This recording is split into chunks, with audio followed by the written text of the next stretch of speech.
The author talks about how every place or power men have held with either republics or principalities. He talks about that those principalities are hereditary or they are new. The first one refers to the family has been ruling the place for a long while, and the second one refers to members annexed to the hereditary state. Niccolo also wrote about how he considered it easier to keep the power being an hereditary reign because it only needs to be in order to know who the next governor is. As well, he mentions that the prince has less reasons to be hated on because his people love him unless he has bad vices. He explains that when dominions are acquired, they are added to an acquired state by the person who acquired them, and it is either the same country or language when it's easier to hold them. But when it's not, there are some problems, and in order to solve them, people must have great energy, and that the one who has acquired them should reside there, and it would help him to keep his power. He also talks about how thus the Romans were bought into Greece by the Aetolians, and how in every country where they obtained footing were bought in by the inhabitants. Another part of the book explains that those who become princes or marvelous ways acquire principalities with difficulty, but that they keep it with ease. Those difficulties emerge in part from the rules and stuff that they need to establish in their government.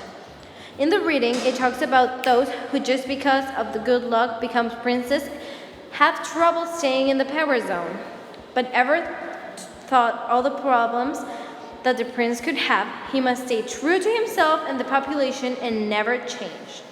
Machiavelli explains what is a civil principality, such as when a person becomes a prince by elected by all the people in the state country. It is not by fortune, and is by audacity and assurance. A principality is created by the people or the nobles, and that means that both have opportunities to rule the place. He also says that when the nobles can handle the town, they start to cry because their reputation is going down. Then he talks about the essential principalities and the ecclesiastical principalities. Those are difficult to achieve because you need to have capacity and good fortune, because without those things you can't held them. In this content, Niccolo explains that liberality doesn't bring you the reputation for it. He also was concerned about how the princes shouldn't lose their faith and keep going on, but that they need to avoid getting hunted and hated and detested in order to keep ruling.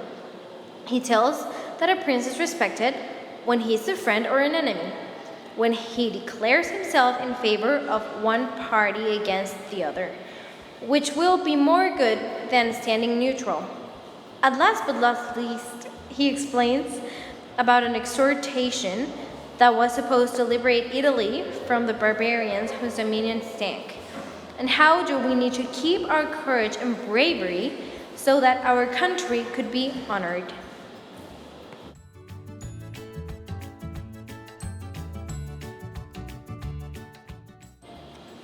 The author himself and other leaders of the world that he mentions, like Francisco Sforza, Duke of Ferrara, and the King of Spain.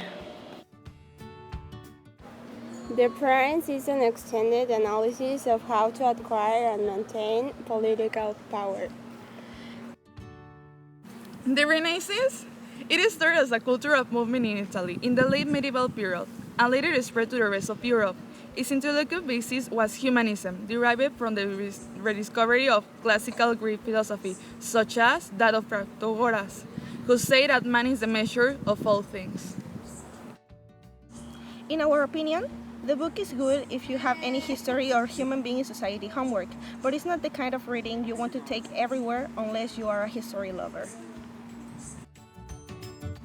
We don't really recommend it, as we have said it's a little bit boring. If you don't enjoy history facts and knowing how to keep and rule your state, then you wouldn't like it.